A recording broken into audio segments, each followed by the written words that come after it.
Hey everybody, this is Sam with West Virginia Overtime, and this is the next episode of Paranormal Review. We are actually going to do Ghost Adventures this time. We are doing the 2019 Halloween special that they did, and they're calling it The Curse of the Harrisville Farmhouse. Now, for those of you who don't really know what this is the Conjuring House. They can't call it that. The gentleman that owns it now, Cory, was calling it the Conjuring House on different podcasts and TV and radio shows that he was going on, and they threatened to sue him. So that is one reason why Ghost Adventures did not call it the Conjuring House when they were promoting it, or that's not the episode title. However, they open up telling you that this is the house that the Conjuring movies are based on. And when they said that and they started going through some of the history of it, I realized, oh, I've heard of this. Not because I've seen any of the movies. If this is your first time listening to me on Paranormal Review, I have already admitted that I am a total scaredy cat. I do not watch horror movies or scary movies or anything like that. Ghost Adventures actually was my first TV show about the paranormal that I have ever seen, and I got into it because of the guys in their relationships. They were really funny in the beginning as far as how they interacted with each other, and that's kind of what drew me in. Plus, they did a lot of history, so that's kind of how I got started watching paranormal TV. So I hadn't heard of this house because I have watched scary movies or anything like that. I'm sure many of you have seen The Conjuring. Feel free to contact me and tell me where I'm wrong. I'm not going to talk about the movie that much or anything like that. But where I have gotten my information and my memories of this is through podcasts. I absolutely love podcasts. I listen to a lot of them. And I didn't realize when the Conjuring movies came out that there was kind of a disagreement. And the disagreement happens between the Perrons, or the Perrons, however you want to pronounce it, the family that actually went through it, and Ed and Lorraine Warren. Ed and Lorraine Warren were the investigators, and the movies are kind of based on their case files. The Perrons were not really involved in it. And so I guess when the movies came out, there were a lot of liberties taken, according to the Perrons, in the movie, and the Warrens, of course, said there weren't. And so there was this kind of discrepancy going on. So based on the podcasts that I've listened to, I haven't listened to a lot of them. I really would like to do some research into this, but I looked up, I've listened to 3 or 4 just over the last year or so. I've re-looked them up because my podcatcher has a history on them, and just kind of quickly went through them to refresh my memory. One of them I listened to is called 222 Paranormal Podcast. It has an interview with Andrea, Perron, and it's not very long. She's mostly kind of talking about herself, talking about what has happened since she lived in that house. She was a little girl when they lived there. She has wrote 3 books since then on it, and they are about her family. They are about her dealings in the house, the actual conjuring case, and then her life kind of afterwards. She talks about in that podcast how they are a Catholic family, and they attended one church where a priest actually asked them to go worship elsewhere, that he got a weird feeling from them and just said, "Will you please go worship elsewhere?" In this podcast, she talks about how she guesses the first movie, called The Conjuring, only about 5% of it is totally accurate. She said that they took a lot of liberties and that Lorraine Warren signed off on a lot of stuff that just did not flat out happen. She was told that as a little girl to stay quiet about the house and not mention it at school or to any of her friends. And in this podcast, it was a couple years ago, she says that she wants to buy the house and she wants to open it up to everyone, and that she believes there is a portal there. And so I find it a little bit interesting. We're going to get into the Ghost Adventures episode in here just a second, but I wanted to kind of give you some background before we get into the episode. But I find it very interesting that Andrea is a part of this episode. And years ago, she gave this podcast and talked about a portal. And so I'm wondering if that's where Ghost Adventures got a lot of their information. I've listened to, like I said, 2 or 3 podcasts. One I know was the Ghost Magnet podcast, and it's by Bridget off of the Playboy Mansion fame. The Girls That Lived with You, Hefner. I can't remember the TV show right now, but she has her own podcast, and it's called Ghost Magnet. And she interviewed Cory Heisman right after he bought the house. He had only been in it about a month or so. Another interview that I saw was an interview that Cory did with Daniel Claus, who owns the Hinsdale house. That's on his Facebook page. And it's Daniel K-L-A-E-S, or you can, I don't know if it's on his Hinsdale house page or not, but he did a video interview with Cory.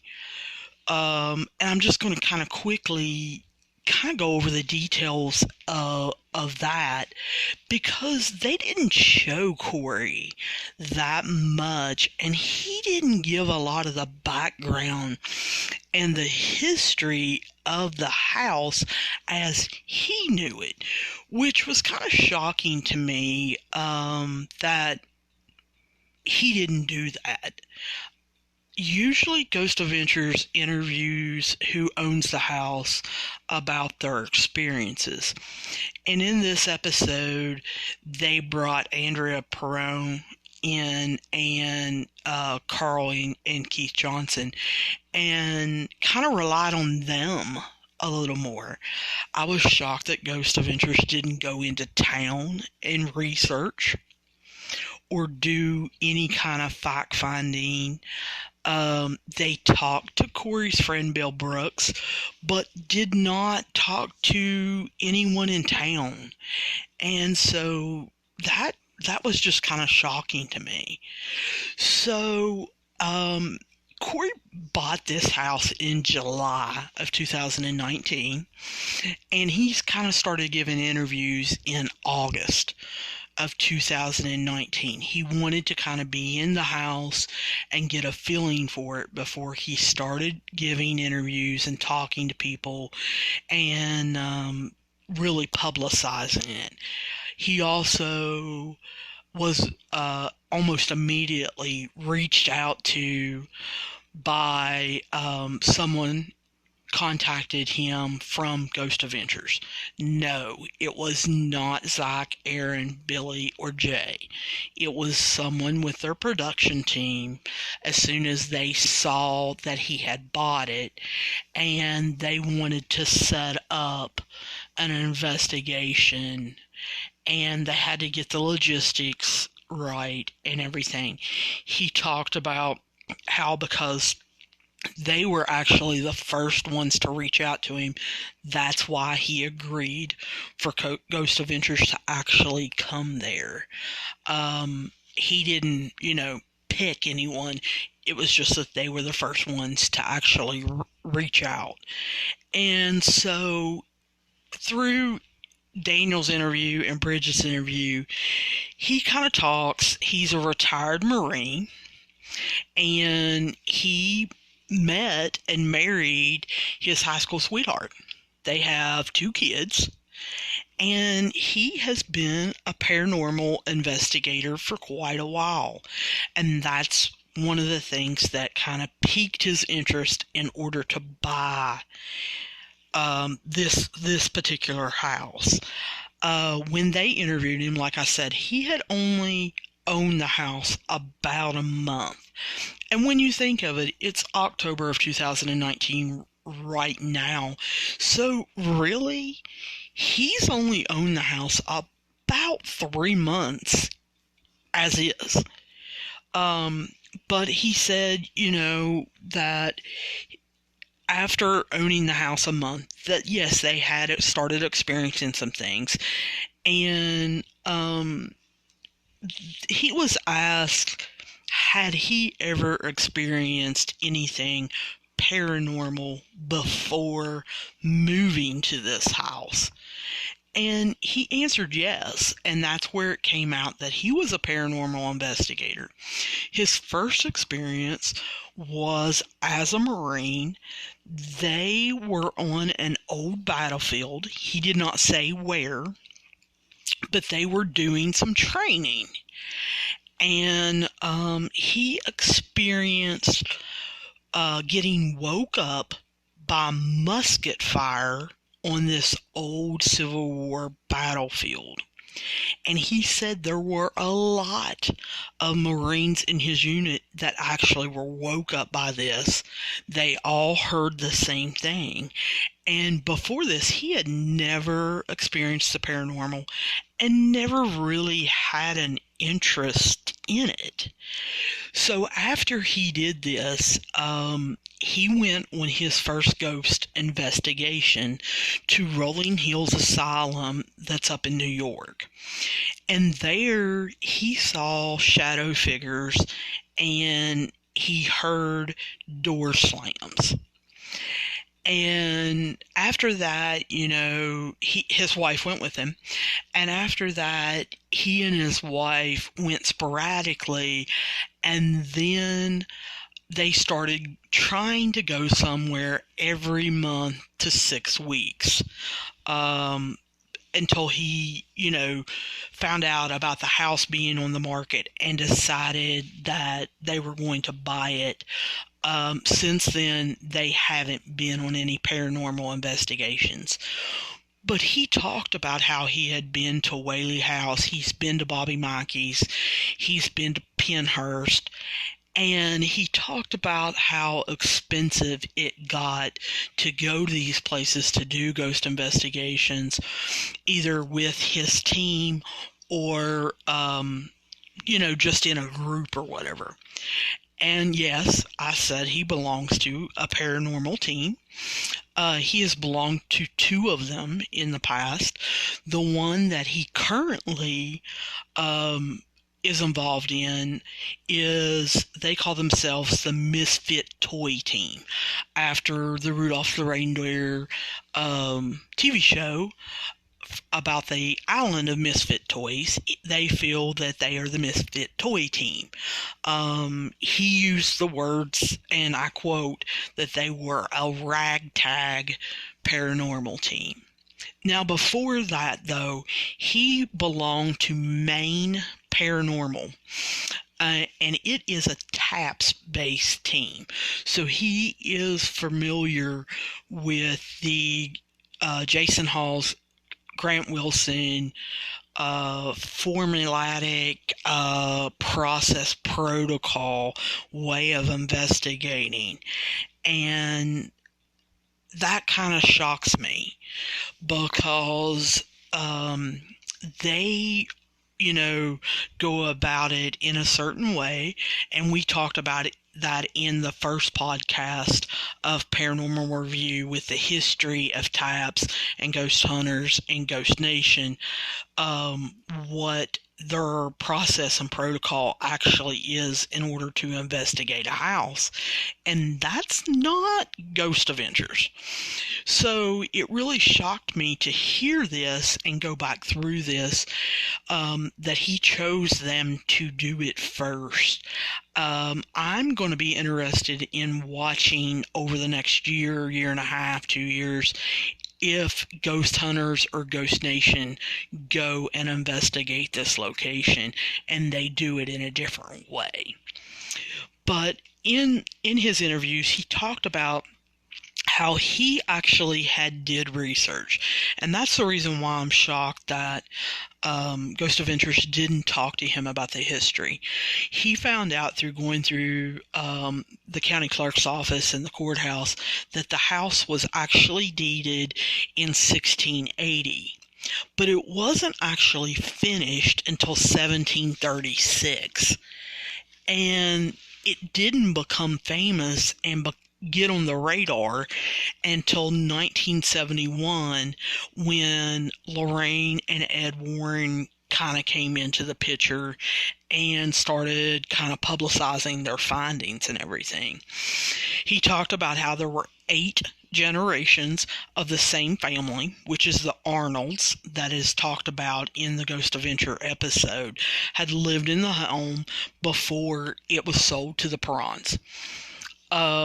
There were numerous murders and suicides that had been documented on the property. And then the Perrons lived there, had their experience, and then the next set of owners did not experience anything. Nothing. Zero. Nada. They did not want any publicity whatsoever. When the movie came out, they got extremely tired of the fans. He said that the police got tired of coming out there and running fans off. He did not mention what the police officer mentioned in the Ghost Adventures episode, where they were getting sick and having to call an ambulance or the police to come out in the middle of the night. Cory didn't mention that. However, he found out about this home being for sale by that family on a Facebook forum kind of group. It talked about it being for sale, and he jumped on it and immediately went to find the phone number. The house has 5 bedrooms and 2 baths. There's a pond. The house sits alongside a river, and there's a barn on the property, and they own several acres. He talked about the house being in very good condition, except that it had a couple floor joists that needed fixed, and he was going to get on that immediately. He mentioned the movie was not filmed there, and he, on that podcast, encouraged everyone to read Andrea's books and not watch the movie. He said he felt that Andrea's books were more the truth than the movies, and that he and his family are not scared, that he is just nervous. He said if him or his wife were scared of the house, then they wouldn't have bought it. They had been there a month when, like I said, all these podcast interviews took place, and he said then if he would have been scared, he would have sold it. He has had his team, he's had friends. They stay there at night. His family usually does not stay there at night. And they have none of them have ever felt a demonic presence. And they don't feel really nervous or scared. He then went into talking about how the movies are based on Ed and Lorraine Warren's files, and he did not want to say that they were wrong. He said, I wasn't around in the 70s when all of this was taking place. He said, I have no idea.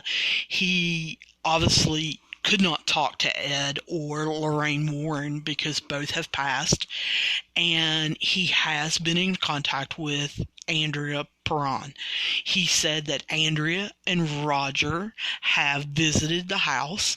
Again, this was in August, and that Andrea is very adamant that no exorcism has ever taken place there, but that the Warrens say that they performed one. He said that Roger Perron told him that the Warrens were only there 4 or maybe 5 times in 10 years. He also talks about the last time them being there, that Lorraine Warren brought a medium, and that Roger Perron did not want that medium to be there. However, they insisted on conducting a seance. The medium was in charge. During it, Caroline, which was Roger's wife and Andrea's mother, had problems. And like it was said in the Ghost Adventure episode, her chair was picked up and thrown across the room. Roger stated to Cory that he went to rush to her to check her and make sure she was okay and see if he needed to call someone, and Ed Warren stopped him, almost tackling him, and said, she's been touched by evil and you can't touch her.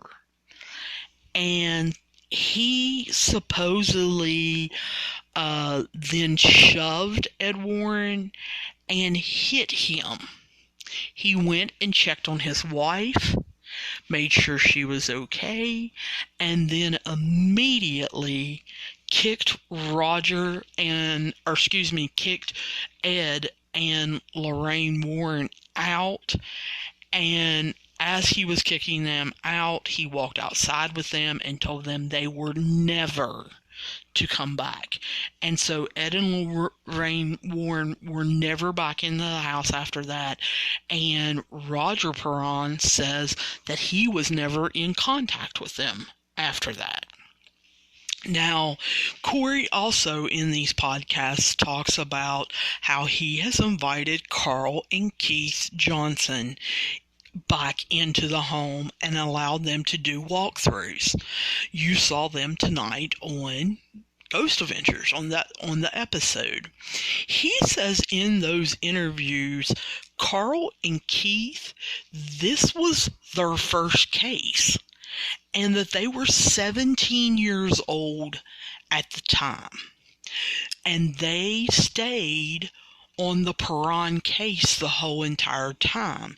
They had been there a couple times while Ed and Lorraine Warren were there, but they were not there and present at the seance. But he said that they have come back down and did walkthroughs, and also Roger and Andrea Perron did walkthroughs. And again, these are podcasts in August of 2019 before Ghost Adventures showed up. So they had been in the house and had been talking to Cory way before Ghost Adventures showed up. Ghost Adventures actually filmed this in September of 2019. Cory talks about how he's experienced knocks, heard footsteps. He's had some objects manipulated. He hasn't seen them, but when he comes into a room, they obviously have been moved. He has set up REM pods throughout the house, and they have gone on and off. He has set up cameras in every room. They're stationed in the corners of the rooms, and they film 24/7. He has a room that has nothing but servers and all of his Ethernet cords, wireless cords, everything with the internet in them so that the cameras can run 24/7. He said they have caught doors opening and closing.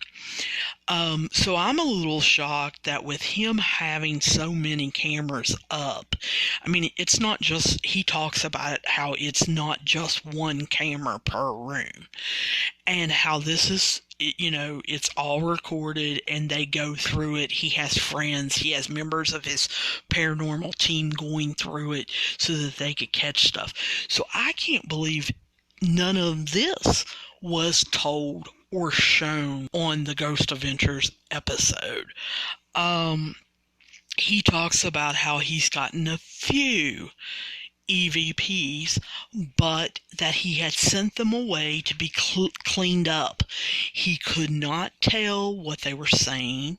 He could not tell whether they were male or female, and the voices were very, very raspy.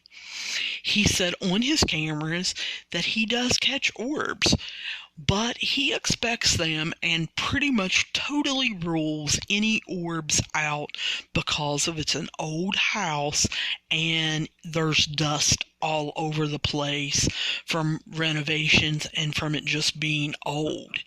He said he does get some bright lights on the cameras with no sounds. He said he's never picked up any sounds when the bright light's shown. He's seen shadow figures, and his friends have seen shadow figures out of the corner of their eye, but they have yet to document them on any camera. Now remember, he has several cameras in every room, and he hasn't been able to document them. They had been running a month at this time. He said that there are people that have always told them that the open well in the basement is a portal. He says he doesn't know. He hadn't been there long enough. He said, I have really concentrated on getting the house safe. I'm working on renovating it, but I'm not going to change anything. He said he's not going to alter the layout or anything in it. But he said, that's what he's been concentrating on, plus installing the cameras and installing paranormal investigating equipment, because he wants to document this and, be able to show it. He feels the whole Bathsheba story, which you hear about in Ghost Adventures and we'll talk about, he said he totally feels that is totally false.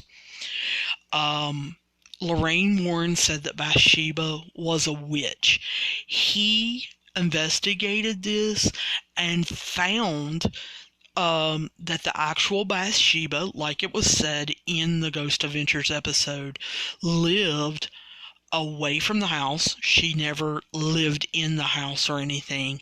And she is buried in town in a cemetery on consecrated ground. And he said witches cannot be buried on consecrated ground. So if anyone at that time thought that she was a witch or that she had murdered an infant like the story says, then she would not have been buried on consecrated ground. He said that if any of you are driving by and are in the Rhode Island area, feel free, if he is outside, to pull up and stop and talk.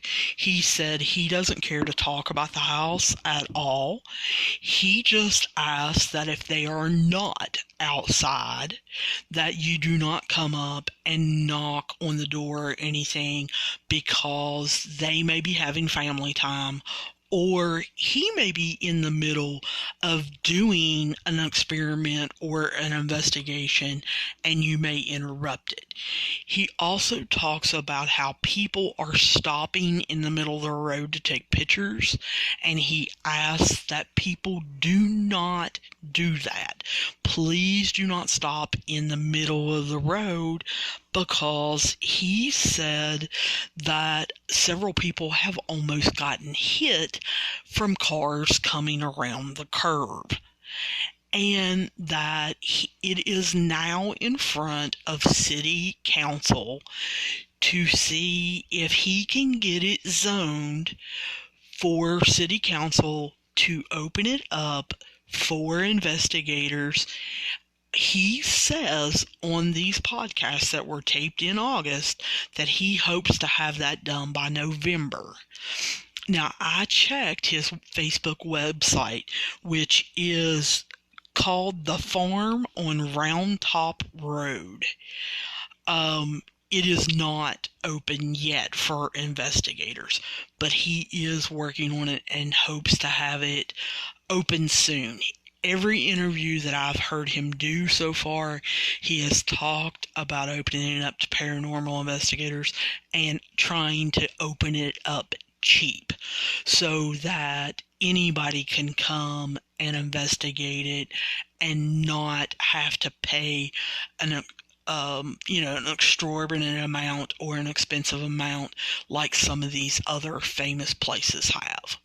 So what I'm going to do right now, I'm going to take a little bit of a break, and I'm going to get a drink, because as you guys can hear, I'm getting a little raspy myself, and we're actually going to break down Ghost Adventures episode. I'm going to tell you right now, I'm just going to be real matter of fact like I have been so far.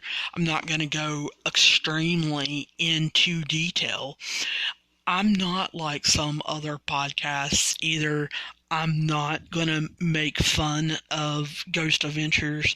I'm just going to point out what is a little weird to me, or the skeptic in me might have done differently, or something that I liked or something I didn't like, or something like that. The only thing that you'll hear me make fun of in this paranormal review episode is going to be this jacket that Zach is wearing. But we'll get to that in a minute. Let's take a break. Hey everybody, I want to tell you about Anchor. It's what I'm using to make this podcast. I use it not only because it's free, but because it's easy. I can record and broadcast anything and everything right from my phone, or I can use a computer. It allows me to edit things, and it has everything I need just in one place. And not only that, you can make money from your podcasts. But what you have to do is you've got to go download the free Anchor app. Go to anchor.fm just to get started. And then send me a link. I want to hear your podcast. Alright, guys, I'm back. This is Sam with West Virginia Overtime doing a paranormal review on Ghost Adventures Halloween special. And like I said, they call it The Curse of the Harrisville Farmhouse. And I obviously had not seen the tweet or had not seen the Facebook saying that they were going to talk about the Devil's Rocking Chair. So was a little surprised when I DVR'd it. I'm going to be honest with you. I watched it on DVR because I knew there were going to be an extreme amount of commercials and I didn't want to sit through them. So I DVR'd this, and so when I turned on my DVR, and I just totally wasn't expecting to see Aaron and Zach open up with another case of the Warrants. Ed and Lorraine Warren investigated the Devil's Rocking Chair, and Zach bought that from the gentleman whose brother they mentioned and showed a picture of that ended up getting the demon inside of him and murdering some people. They actually bought it off his brother. This rocking chair was never owned by Ed or Lorraine Warren, and a lot of people get confused about that. So for them to open up and Zach to open up the door at the Haunted Museum and say that they were going to get that out and set in it, I was like, okay, what? What do you... I thought this was about the Conjuring house, and so was just a little confused, but realized pretty quick that that was going to be the teaser. Like last year's 2018 live special that they did at the Haunted Museum, the teaser all through that 2-hour special was whether Zach was going to open the Dybbuk box or not. So this was going to be the teaser through this episode, was were they actually going to take a chance and set in the Devil's Rocking Chair? So as soon as I realized that, I was like, oh, okay, gotcha. And so then they quickly started the episode. Like I mentioned in the first part of this, I have not seen the movie. I am an extreme scaredy cat and do not do horror, scary movies. I was a little bit nervous about watching this because I had seen on Twitter where Zach had said that that this was an awful case, and I had heard that Andrea Perron was going to be there and that Carl and Keith Johnson were going to be there. And I'm familiar with them through watching the first season of Ghost Hunters. So, kind of knew a little bit about it, and I realized that I need to research this. I also realized through watching this that I probably need to research the Warrants. So, upcoming in this paranormal review podcast, we're not only going to do some paranormal shows like Destination Fear, the Holzer Files, Ghost Nation, and Ghost Hunters, and the Tennessee Wraith Chasers, and stuff like that.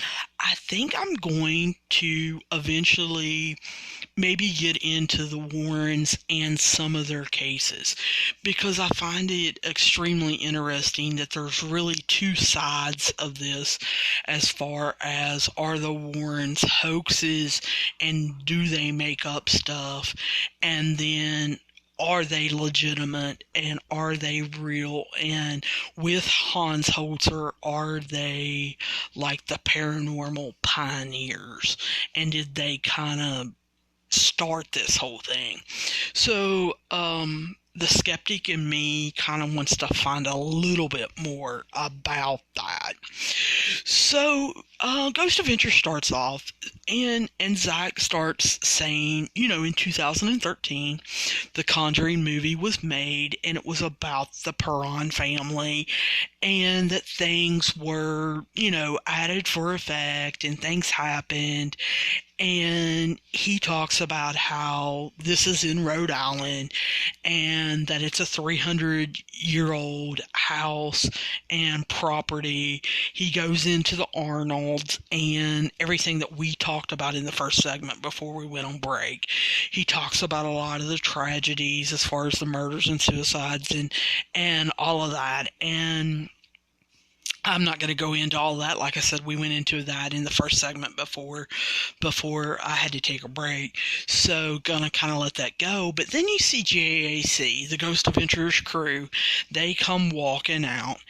And I have to admit, I like the original GAC better. I like Nick, Aaron, and Zach. Like I said, I got into that because of the original three, their relationship together, how they interacted together, how they did a lot of the things they did. I felt that they were interested in history and research and seeing if something was true or not, trying to even come up with a way of debunking it, come up with a way of proving that the paranormal exists. I feel like somewhere along the way they kind of lost that, and I'm a little disappointed in that. I still enjoy the show. I'm not a hater. I don't want you guys to think that I'm a hater. I still enjoy the TV show. They have some really great pictures and cinematography and photographs and filming and production. I love Billy. I think it was a great addition to the GAC crew.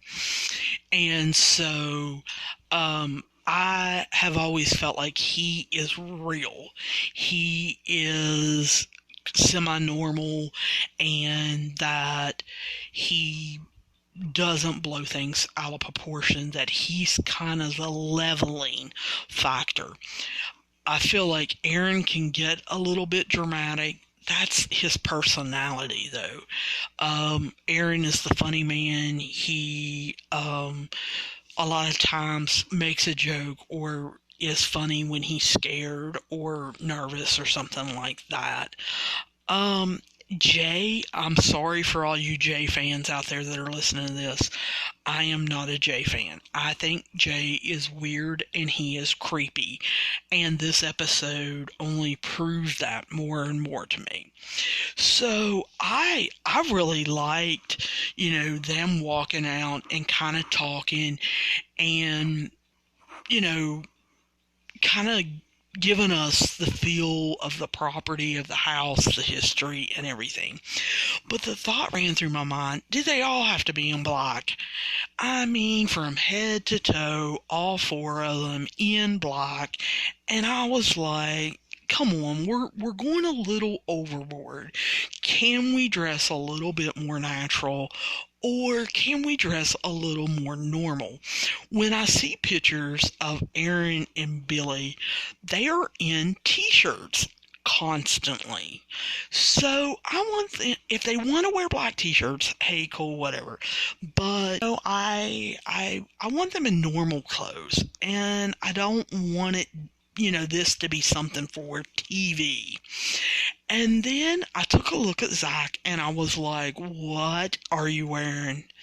And at first, I thought it was a black sweater vest. I really did. I thought, does that have silver buttons on it and it's a sweater vest? And then as he got closer and they showed him kind of close up, I lost my focus because I was concentrating on what he was wearing, and I thought, is he wearing like a robe type shirt? And then I figured out it's a jacket. And he's got it buttoned up, and I noticed it's got silver buttons on his arms, and I was like, Zach, dude, I know you're always trying to make, this big fashion statement. When you go through the earlier episodes of Ghost Adventures, you're still going, Zach, what are you wearing? But it's not this bad. So I'm hoping this season is not going to be like this. I understand this was the Halloween special and they were trying to make it special. And Zach, just wearing this jacket is going to get on my nerves the whole episode, because this is a multiple day investigation and Zach wears that every day. So I was like, I'm sorry. I just hate it, because when he does stuff like this, I get off track and I lose myself and I don't watch the episode, and then I have to rewind it and I forget about the history and stuff. So we're going to get back on track.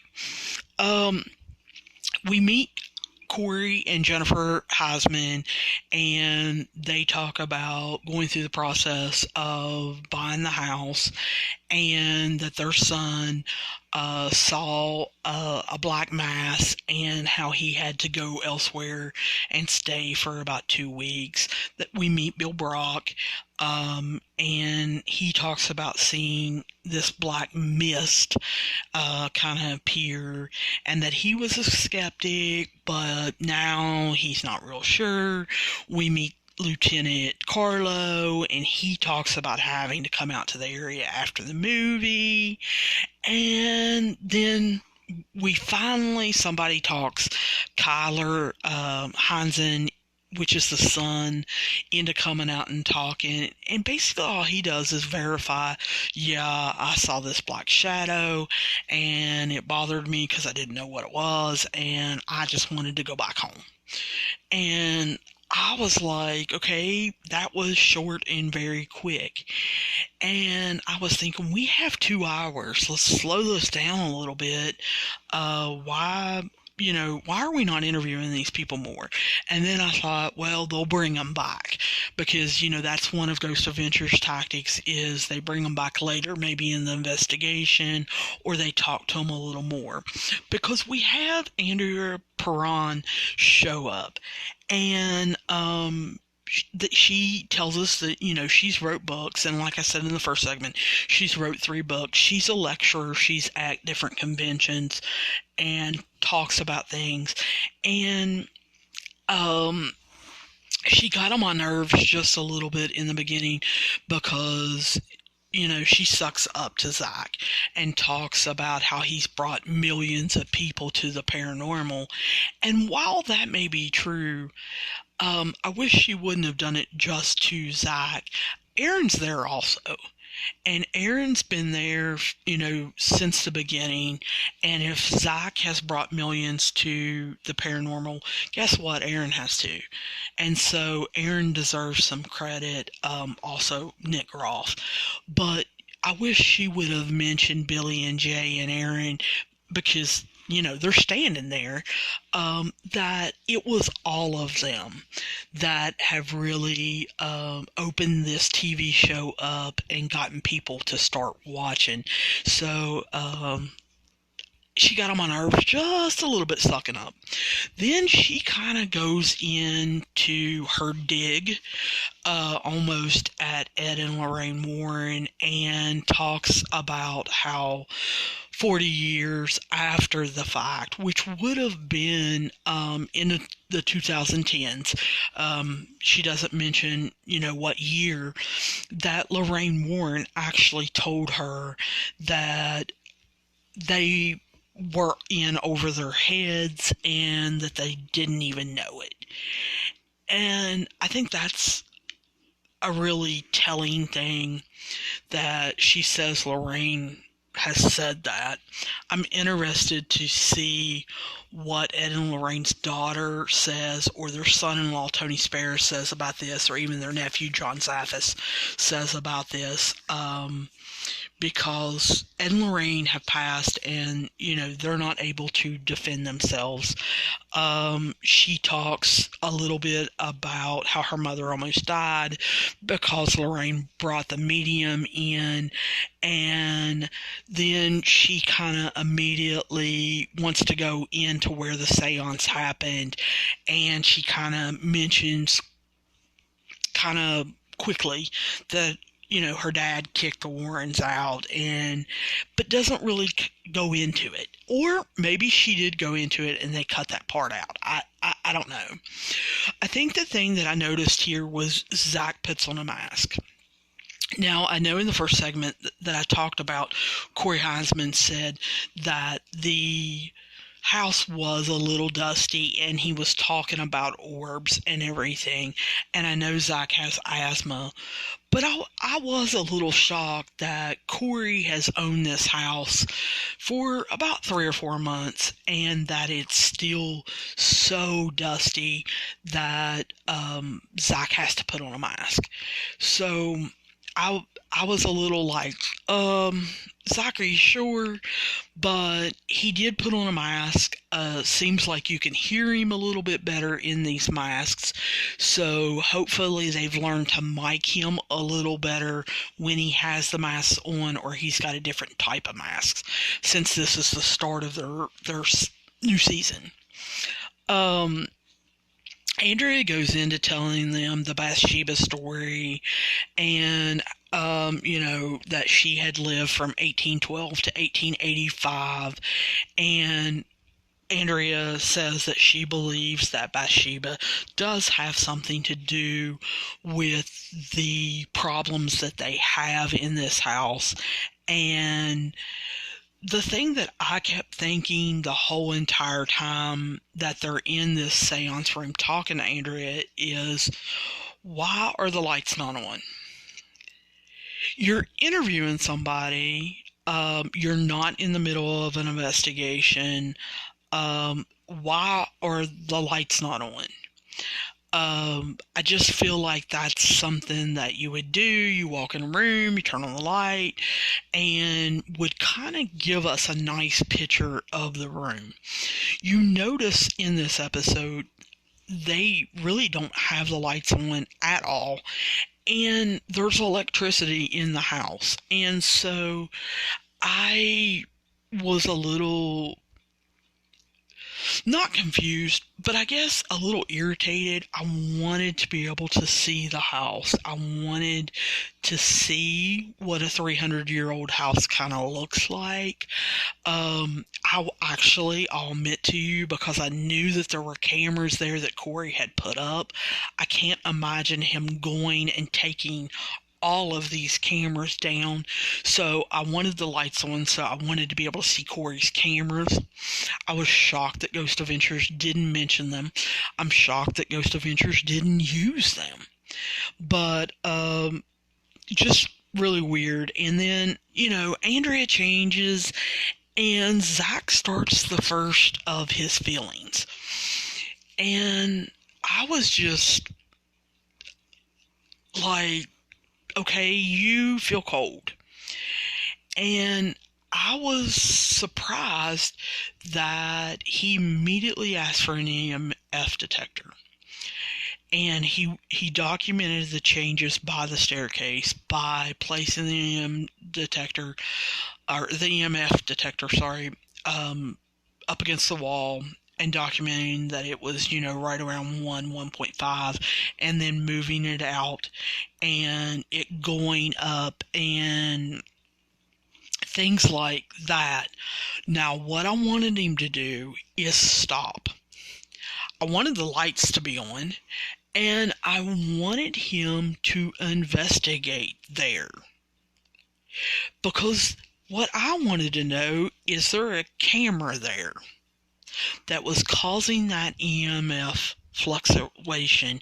Because it was in a doorway going up the staircase.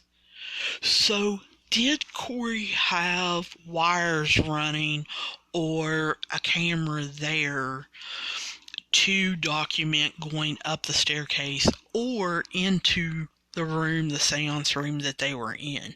I wanted Zach to investigate that, and Andrea kind of interrupts a little bit and talks about, as a little kid, she remembers hearing noises and footsteps and voices, and that, they had their bedrooms upstairs, and that her sister came over and climbed in bed with her and said that she'd heard a voice that said there were 7 dead soldiers that were buried in the wall. And then they're kind of in the library and the seance room. They're kind of in between them. And Zach starts getting angry, and he starts feeling anger towards Andrea. And, she starts mentioning that Ed and Lorraine came in with an entourage, and how they kind of tried to take over. She mentions the date of 1980, and so I go back to our first segment when we were talking to Cory, and Cory mentioned that Ed and Lorraine started in 1971. And Andrea mentions 1980. And so she doesn't mention that there's this 9-10 year investigation process that Ed and Lorraine are going into. They start playing clips of Roger talking about the seance in a recording, and how he said that Lorraine felt that Andrea's mother, Carolyn, was oppressed, and that she might be getting, possessed. And I just felt like the Perrons were doing dig after dig at Ed and Lorraine, and they had this problem before Ed and Lorraine even showed up, so you can't blame it that they brought it or they conjured it or whatever, because they didn't. So I don't know why the dig, why the anger. I don't know if it's because Ed and Lorraine did the movies, and maybe the Perrons didn't get money, or I don't know what it is. Like I said, need to do some research and kind of find out. But back to Ghost Adventures. Over a 20-minute period, Zach starts getting more and more angry. He says his mind starts going wild. Billy says he's blacking out and he's lost time. Jay starts talking about how there's dark figures around him. And as soon as he says it, Zach says, "Me too," and jumps on that bandwagon. And the only thing I'm thinking is, where is Aaron? Where's Aaron? The only thing I can figure out is maybe Aaron was running the camera, or he wasn't feeling anything, so they didn't go to him. That's the only thing that I was kind of thinking was, oh my gosh, where is Aaron? So, I don't know. I was just, I guess, kind of shocked. So then they immediately go to day 2. And day 2 starts off showing Cory's cell phone footage of a light flashing on and off, on and off, on and off. And it's in Andrea Perron's old bedroom. And that's how you know the house has electricity. But anyway, it's flashing on and off. And then we get introduced to what they call 2 young demonologists, Carl and Keith Johnson. They don't say, oh, by the way, they were 17 years old at the time.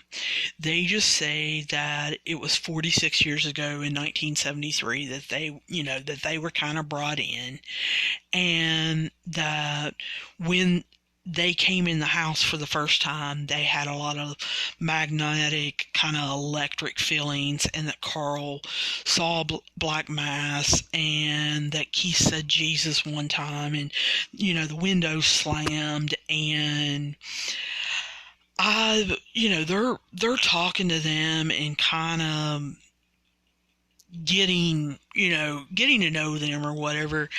And my first thought is, Zach, you're in the same outfit. You are in the same exact outfit you were yesterday. So was this taped all at one time? Is all the outside stuff taped at one time? Or did you wear the same exact outfit? And then, like I said, I kind of realized he was in a jacket, and maybe he just put the same jacket on.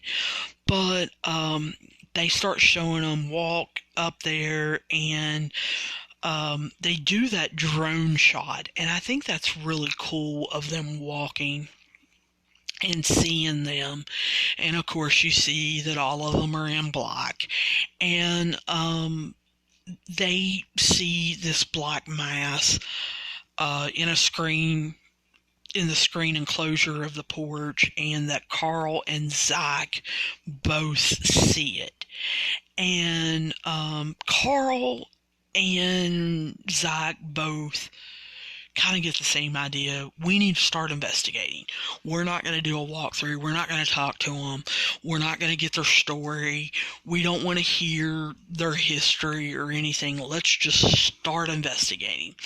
So you see Carl with his old recorder that you remember from the first season of Ghost Hunters, and he has his little microphone, and Aaron brings in a tri-field meter, and it starts going up. Zach's taking Polaroids.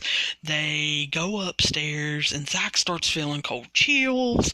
He starts having bad feelings, and then he's taking more pictures, and Carl starts feeling, cold, and they're moving their hands around, and both Carl and Zach are feeling this cold feeling.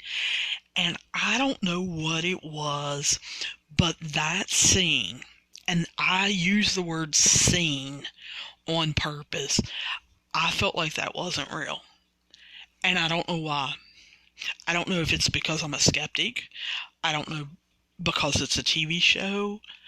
I just got the feeling that Zach and Carl were feeding off of each other. I got the feeling that they were acting. I don't know why. And if you disagree with me, feel free to write me, or, come in our group. Our Facebook group is Nick Groff, Portals to Hell, Viddy, and Ghost Adventures.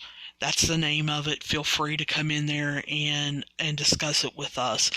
But I don't know, I got this feeling that it was fake. And Carl immediately says, is there a young child here? Maybe there's a young little child here. And he's feeling around, and Zach hollers for Billy to bring, the tri-field meter up, and it's going up, and they holler at Keith to come up, and Aaron is sitting down, holding his head. Carl says he feels like someone doesn't want him there, and so Keith finally says a prayer, and they hear a growl. And I just barely heard something. I'm not sure that it was a growl. I kind of wish they would have amplified it. I know that a lot of people say, Ghost Adventures is fake because they amplify things. Well, that may be true, but I wanted to hear it, so I wanted it amplified. They have the technology to do that. Play it normal the one time and then amplify it so that I can hear it. So that kind of sends them into like a little commercial break. So that's what we're going to do. I'm going to take a break. I want to get another drink. Before I do that, I mentioned that you can come and talk to us. You can always, if you're listening on another podcatcher, you may be on Google Play or Pocket Casts or Stitcher or Spotify or Apple or something like that. If you go to the Anchor website and you look up WV Overtime, you will find us. It has a voice message button on there, and you can leave a voice message. You can actually record what you're thinking, and we can play it. Or you can email us at wvovertime@gmail.com. Our social media, both Instagram and Facebook, are WV Overtime. You can tweet me at OvertimeWV. Or, like I said, you can come to our paranormal Facebook group. It is called Nick Groff, Portals to Hell, Viddy, Ghost Adventures. In that group, people are always posting different things. We talk about different shows. We talk about different things that are in the news, or we have some paranormal investigator experts on there that are talking about equipment or something like that. We have some people that are on TV or on the radio and do their own shows that talk about stuff. Like I said, the owner of the Hinsdale house is in there. So feel free to come and talk to us somewhere. But right now, let's just take a break. Hey, this is Sam with West Virginia Overtime. We're doing a paranormal review on Ghost Adventures, and we're on day 2. Ghost Adventures has just went on a commercial, and it flips back to Zach and Aaron at the Haunted Museum, and they say Jay's behind the camera, and Aaron is the smartest one in the room. Because Zach says, hey, we're going to get this chair out, and I'm going to put on a mask because the cushions are really dusty, and Aaron is like, yeah, not doing it. I'm not touching that thing. I'm not sitting in it. I'm not having anything to do with it. And so Zach is like, well, Jay, will you help? And of course, Jay helps him get the rocking chair out, and Aaron is more than happy to take over videoing it. And that's kind of how they leave it. So they start back at a nerve center, and you see that they do something that I've never seen them do before, as far as Zach talks about how many cameras that they've set up and how they've set up mics in all the rooms, and they've set up X cams, and how everybody's going to sit down and put on headphones and listen to the mics. And I'm wondering if this is Cory's nerve center, if they're listening to actually Cory's mics and his cameras and things like that. But they're in it, and Zach hears some creaking of chairs, and they decide, well, hey, we're starting it.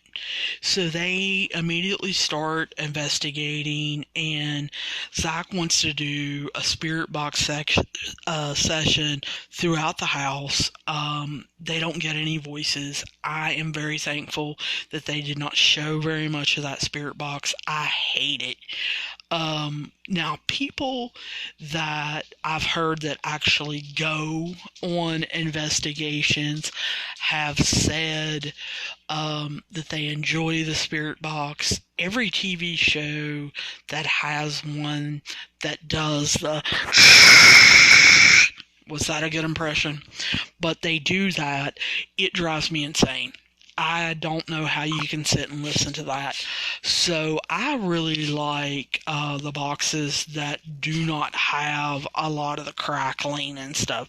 So I was pretty thankful that they didn't do that spirit box session,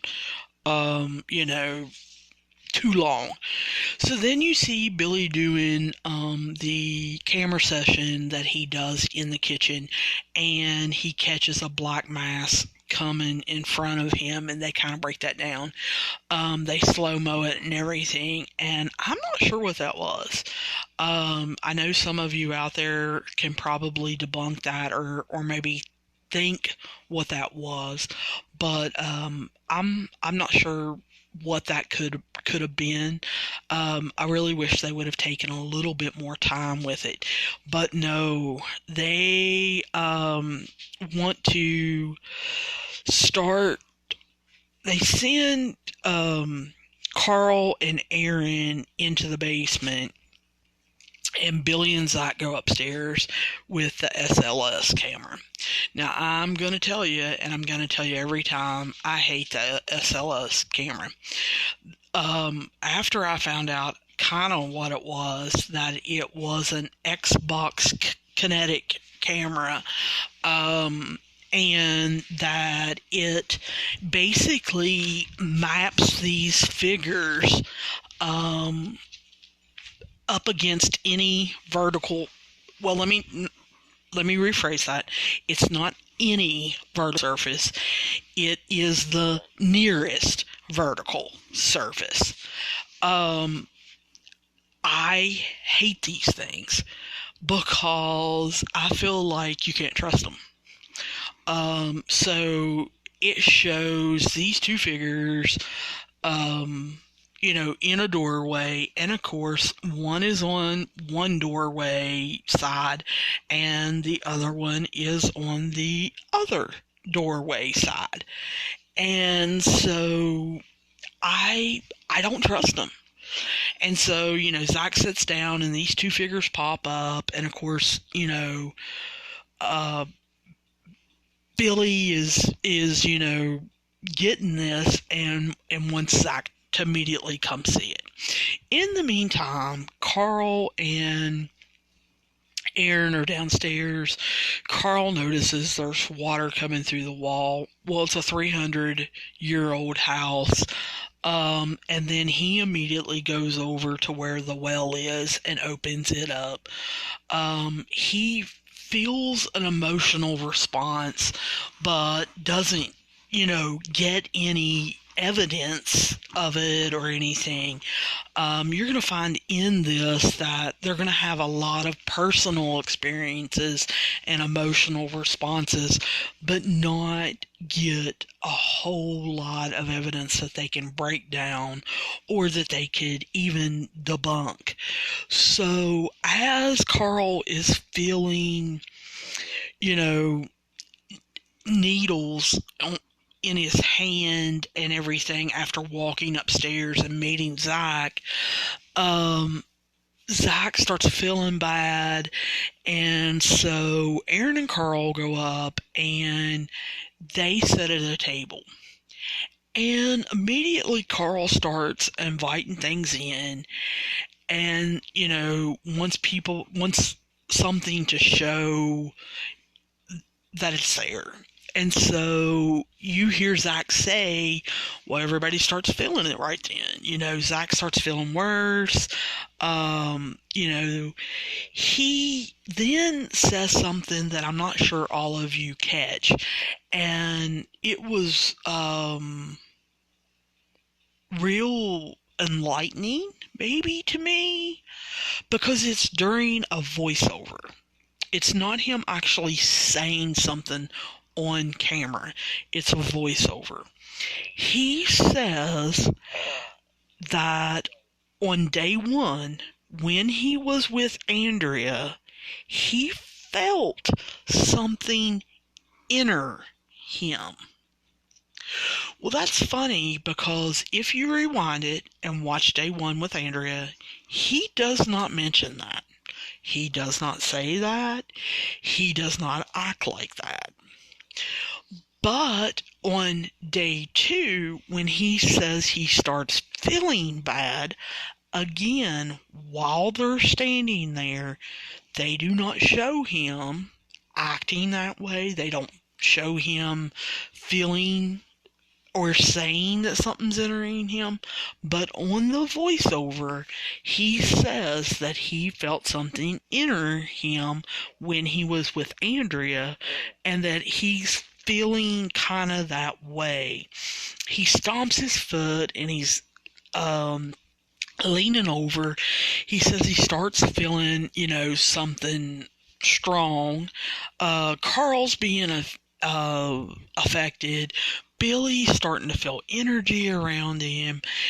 Zach has to command it to speak to him. Aaron is reacting a little bit. And then you hear Carl saying, don't leave, and starts breathing hard, and he's leaning on the table. Aaron ends up leaving the room. Carl keeps saying, don't leave, and Keith comes in and gets Carl, out of the room and says a blessing over him, and Carl says that he feels this black cloud kind of come over him. Well, then they immediately say that they've been taking Polaroids and that they have 200 Polaroids. And I'm thinking, when? Who was taking those? And when were you taking them? And when did you find time to go through them all? But they found a black mass on the floor. And Billy says it's where he felt something when he was doing his camera in the kitchen, and the black mass went in front of his face. Then Zach shows 2 photos, and he says that they were taken, pretty close together, just apart. And he says this can't be debunked. Well, yeah, it can. See, I used to be a Child Protective Service investigator, and I know a little bit about Polaroids. If you flip them over, they have numbers on them. The film does. And so he could have debunked that really easy, or proven it rather easily, by taking 5 photos, showing the numbers, and say the number was 10110. He could have showed 10110, 10111, 10112, 10113, 10114, so on and so on, and showed us the numbers on them, and then in the same camera shot, just flipped them over, a set of 5, and showed 2 pictures. There was no black mass. The middle picture, there's black mass, and then 2 pictures, no black mass. To me, then, yes, people could say, oh, the Polaroids weren't taken at the same exact time, or one right after another. Yes, they could say that. But at least if he would have showed us a set of 5 that had the numbers on the back, then flipped them over, showed it, it would have at least, with the timestamp and everything, showed me a little bit better proof that there was an actual black mass on the floor. So I was a little irritated with that. So we immediately then go to day 3. And again, it looks like they're wearing the same clothes. And I am hating on that jacket with silver buttons. I'm sorry. Zach explains it's going to be the 4 of them. No one else. They're not going to have a nerve center. They're going to investigate the property. They're going to set up X cameras in the house and let them roll. Again, I'm going to point out, Cory already has cameras. Just let those roll. But, as they're doing the X camera, Zach is setting up a camera upstairs.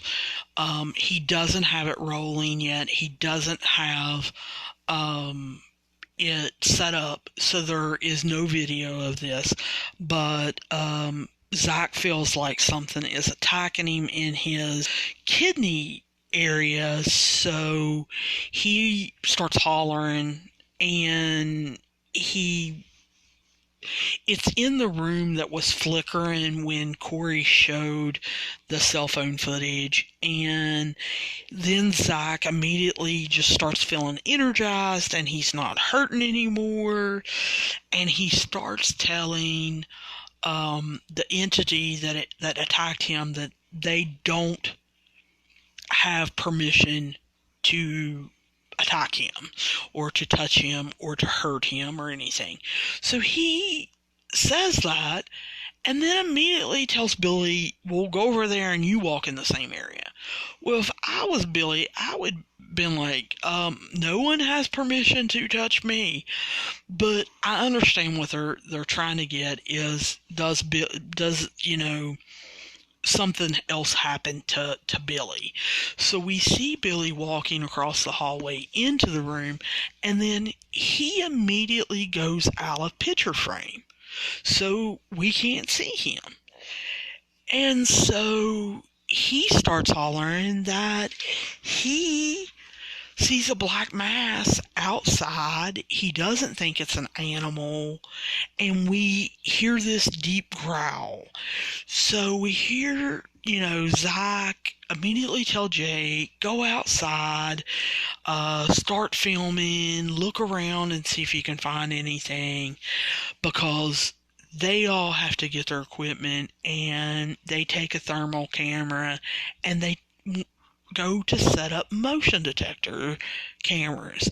And I don't understand motion detector cameras, because I feel like our technology on motion detector cameras are when maybe something solid hits those motion detectors, then the cameras turn on. Well, if it is this black mass or mist or shadow or whatever that everybody has been talking about, I don't know that motion detector cameras will actually work. So I didn't like that idea as far as that. And then, in the first segment, I told you guys that this house has a pond. It's located beside of a river. It is numerous acres, but Zach has never said that. Ghost Adventures episode never said anything about the history or the layout of the land or anything. But all of a sudden, Zach comes up with the creek has something. The creek has something to do with it. And let's use our new piece of equipment, which is a parabolic mic and a thermal camera down near the creek. He talks about how Cory has found a gravestone in the creek area, and he wants to go down there. Now, I know a lot of the old time paranormal investigators use a parabolic mic. I also know there are some skeptics that say don't use a parabolic mic just because it picks up everything, and it's very hard to debunk. So I don't know what to think about that. But while they're getting ready to do this, Zach tells us he has turned his phone off, but it starts to ring in his pocket, so he gets it out, and he has a text message that says, "Are you dead?"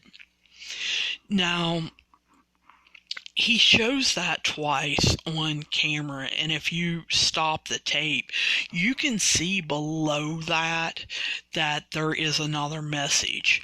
And so I kind of wanted to know more information about that. Billy makes the comment that it came from an unknown caller ID, but I wanted to know more about that. I really wish that they could have recalled that, using the star 67 and just immediately called that number back to see if someone would pick up.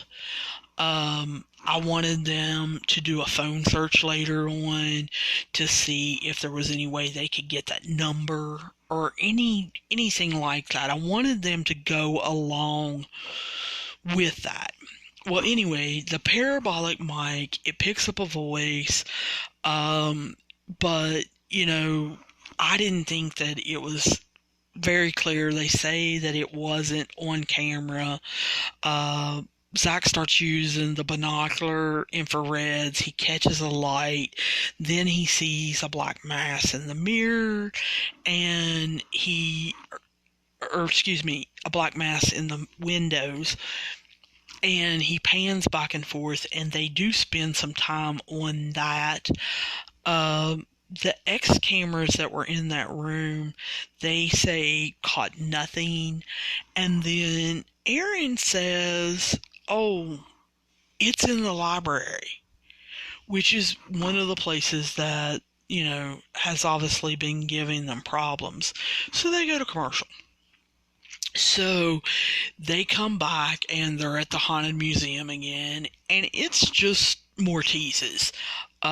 Before they show more commercials, it's, Zach telling you that they're going to set in the Devil's Rocking Chair, and then they go back to everybody kind of, going back inside, and Zach says everyone starts feeling drained, confused, and Zach even makes the comment that he feels like he can't think. Well, I wish they would make a comment that says, so we took a 15-minute break. But they don't do that, so I'm left to assume that they just think it's a great idea for them to immediately start the intercom device. Now, he doesn't explain this device. As far as I know, they haven't used this device. And Zach says that he feels like he's in a trance. And so, if everyone's feeling drained, confused, I can't think, he feels like he's in a trance, well, I don't know that this is necessarily the time that he needs to be running the investigation. I feel like someone else should kind of take this part over. But in the intercom device, they hear, "Forgive for me." Now, I heard "forgive." I didn't hear the "for me" part. I don't know what you guys heard. Feel free to comment. Feel free to tell me that. And then it says "leave." I didn't hear "leave." I didn't hear anything. I hear fuzziness, but I did not hear "leave" very clear. So feel free to contact me on one of our social media pages or join our Facebook group and tell me if you heard things. But then they say the intercom starts having weird interference that they've never had before. Well, I want to know. I haven't seen this being used, and so I want to know, how many times have you used this in the past, and for you not to have any interference? Or who was this made by, or are other people using this? What made them say, well, we're getting interference and we've never had it before? But anyway, this is when Aaron starts having sharp pains in his chest, and he sits down. And the rest of them don't get real excited. Me, when you have sharp pains in your chest, I have a tendency to get excited. If someone I'm close to has sharp pains in their chest, I have a tendency to get excited. So I was a little upset about that.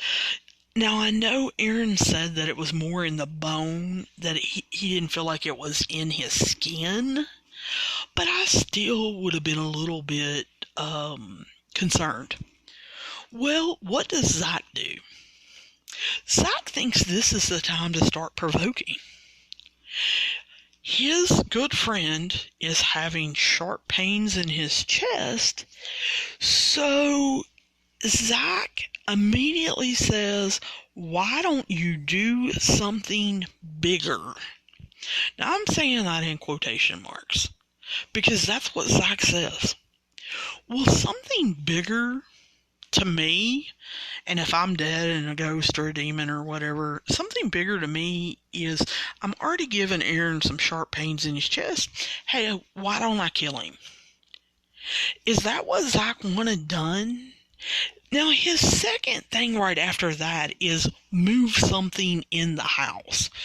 So I don't think that that's what he meant, but I don't think he chose his words, fully. I'm really, though, upset that Aaron's feeling the sharp pains and Zach's starting provoking.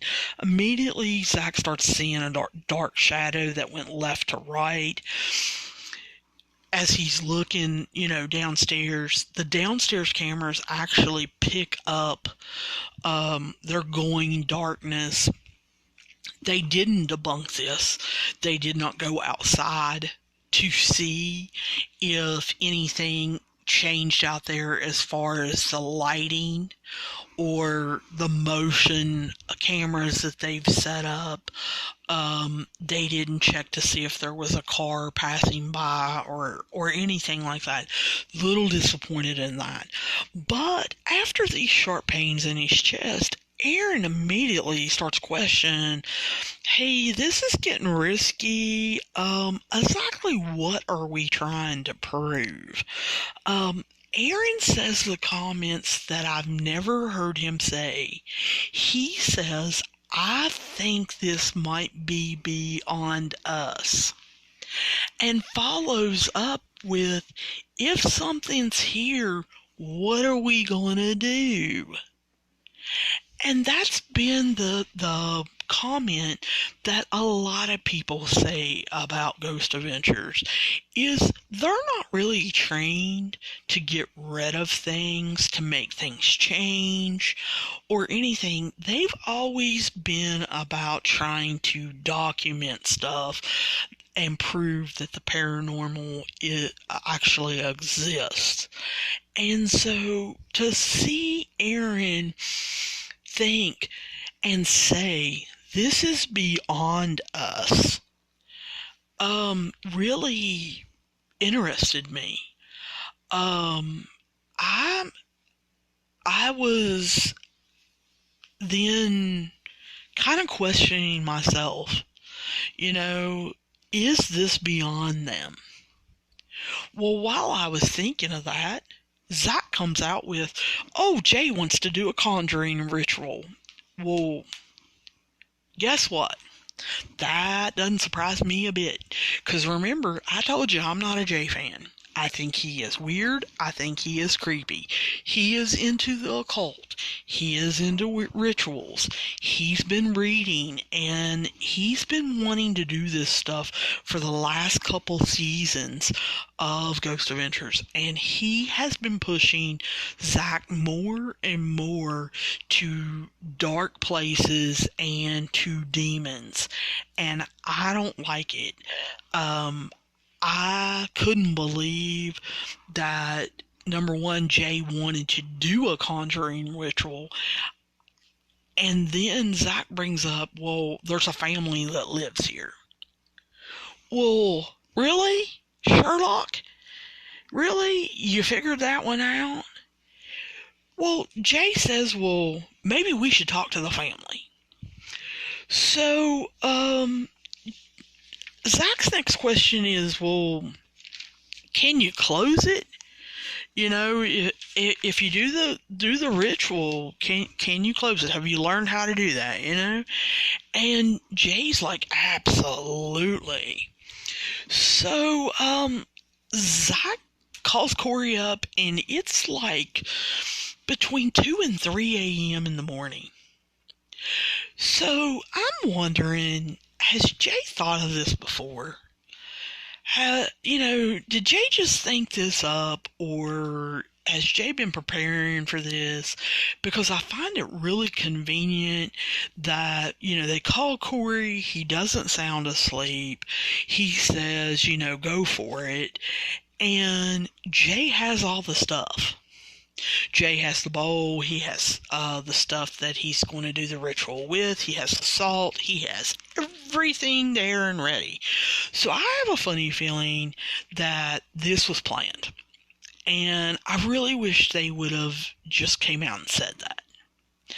But I do find it interesting that Zach chooses Aaron to go with Jay to do this conjuring ritual when Aaron's just had chest pains and has said, I think this is beyond us.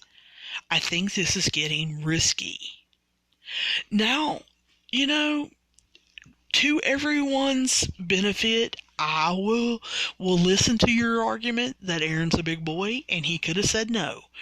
But he does. He goes right on down there and they decide to do the ritual in the basement where everybody says there's a portal on the open well. And Zach and Billy go upstairs.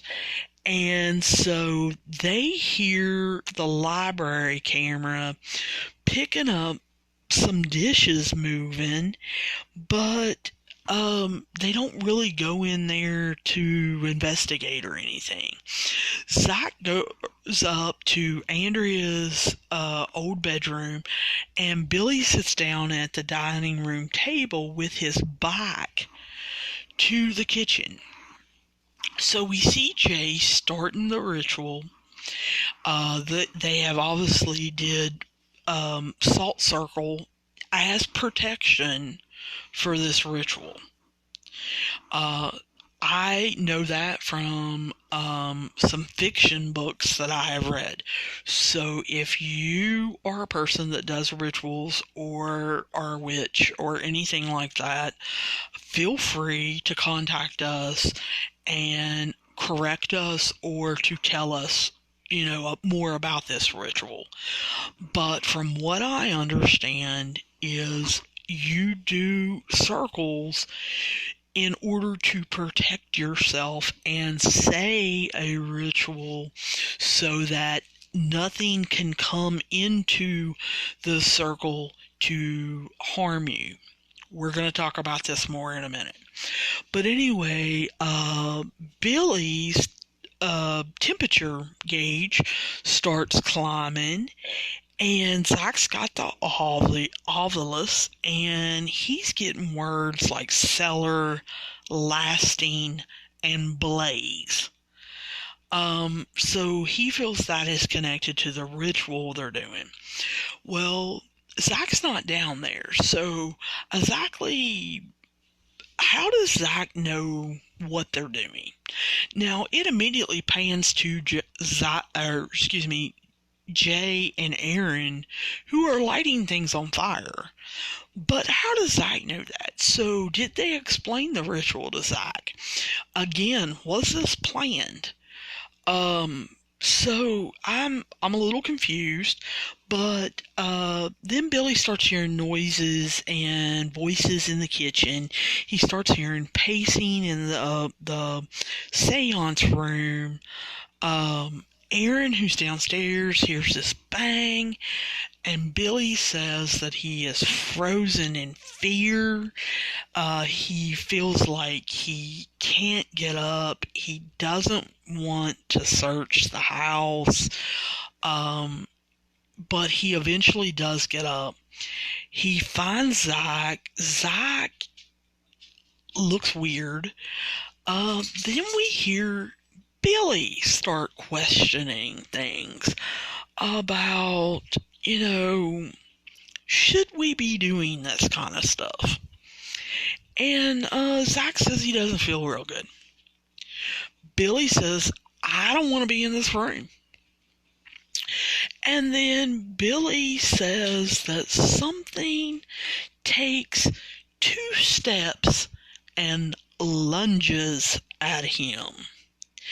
And on his camera, he shows hangers moving. Well, I wanted them to debunk this because they use this as someone took 2 steps and lunged at Billy and therefore the hangers are moving. Well, Billy also moved. So, with this being an old house, I wanted them to debunk, settle the hangers down, and then have someone move quickly, do the hangers move because of the floor or because of the shaking of the house. And of course, they did not debunk this part. So I was, a little, I don't know, confused, frustrated that they weren't doing that. So they end up back in Nerve Center, and Jay comes upstairs to find Billy and Zach, and why he didn't look in Nerve Center, I don't know, but he says that he heard something upstairs, and so he called out for them and then went upstairs, and he heard nothing, and he felt like he entered another world. And so that is kind of leading you down the path that there's a portal. Now remember, in the first segment I told you that years ago Andrea Perron said that she believed there was a portal in the house. She said this on 222's Paranormal Podcast, and so they're kind of leading you to believe that. Well, Zach, while Jay is saying that he felt this way, says, dude, where's Aaron? And Jay says, well, he's sitting down there in the circle. He won't leave it. I haven't closed it, but he won't leave it. Well, let's go back to that circle. Remember I told you that a lot of people make a salt circle and they say a ritual, they say some kind of chant, they say a prayer or whatever, and that circle is supposed to protect you and not allow anything to come in. Well, the thing is you're not supposed to get out of the circle. So Aaron's actually doing the right thing by not getting out of the circle. The problem with this is Jay did. So technically Jay broke the circle. And so Aaron's really not protected, if I'm understanding correctly. Like I said, feel free to hit us up on social media. Come in to Nick Groff, Viddy, Portals to Hell, and Ghost Adventure Facebook group and tell me if I'm wrong or if I'm right, because that irritates me that Jay broke the circle and didn't close it. And then Jay says, well, I don't know if I've opened up some kind of portal or what. Billy's response is probably.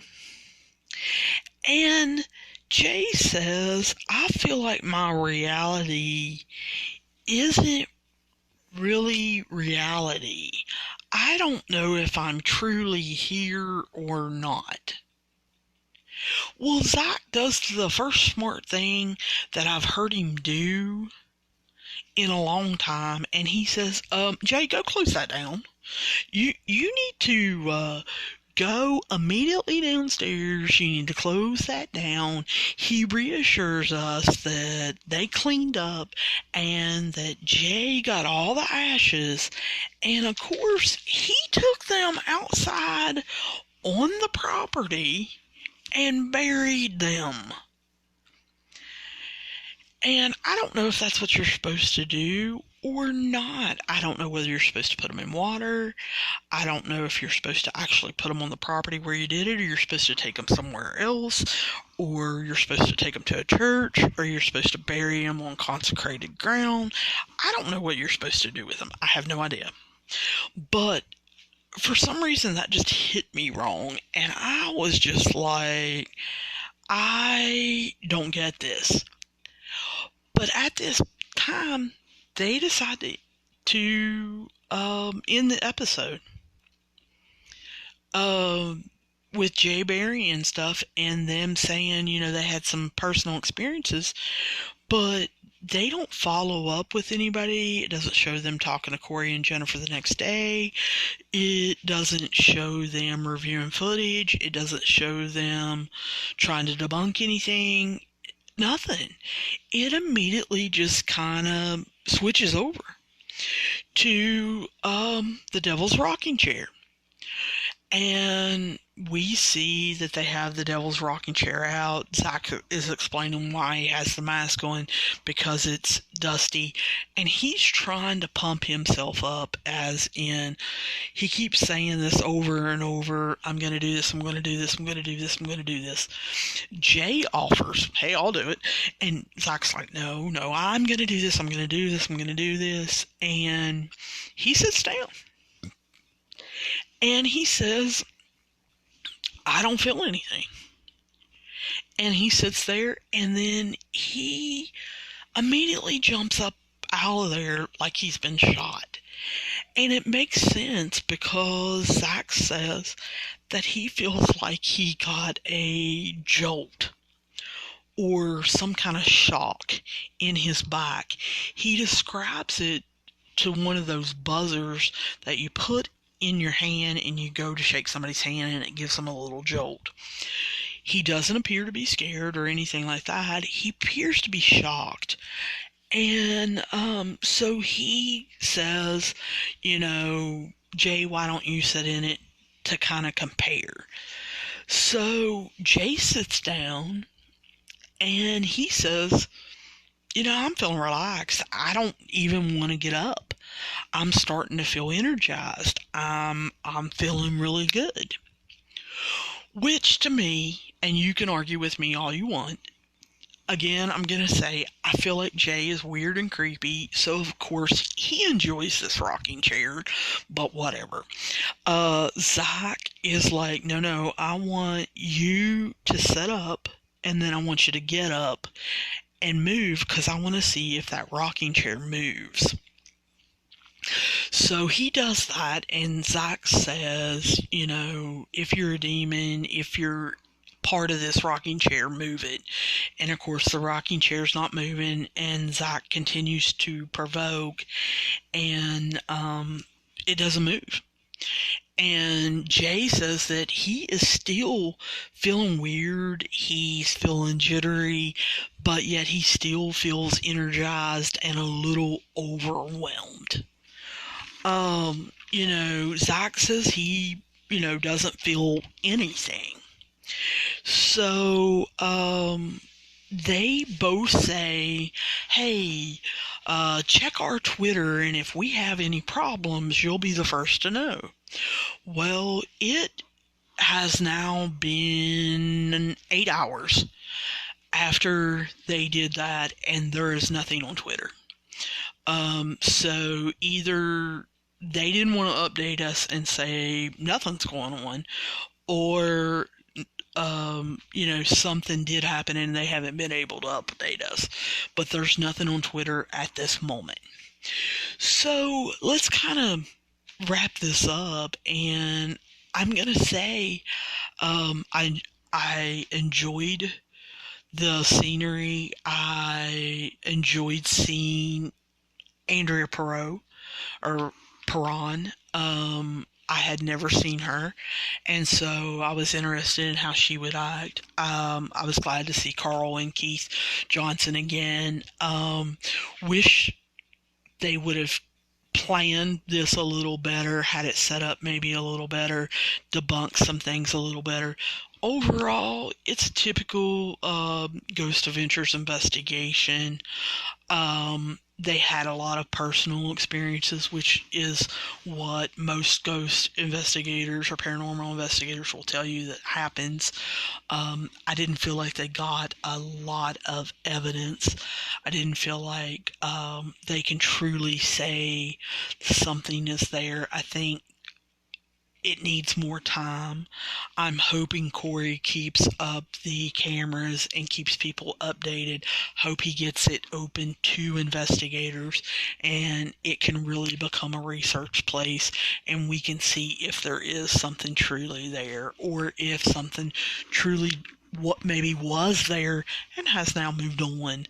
I don't know. The history of the place that I found in the podcasts I felt was way more interesting and exciting than the actual episode. And I for that, I think I'm a little disappointed. I am also disappointed that this was a 2-hour special. There were so many commercials, and I felt like I still didn't get a great investigation, and that's what I was truly wanting. So, whether you agree or you disagree, feel free to hit me up. Again, you can email me at wvovertime@gmail.com. Our social media is wvovertime at Instagram and Facebook. Our Twitter is at overtimewv. Or you can join our Facebook group that is paranormal only. It's Nick Groff, Portals to Hell, Viddy, and Ghost Adventures. Feel free to join up and talk about this. We'll probably be talking about it for a little while. And like I said, we discuss other paranormal shows and other things that are going on. So feel free to let me know, and feel free to subscribe to this podcast.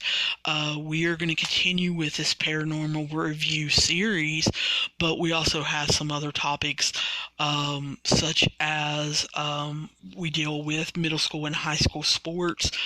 We talk about coaching. We talk about Disney. We talk WWE wrestling, AWE wrestling. We're coming up with some more different topics. If you're interested in something that you want us to do a podcast on, or you would like to be interviewed on our podcast about a topic, then feel free to give us a contact, and I will be talking to you soon.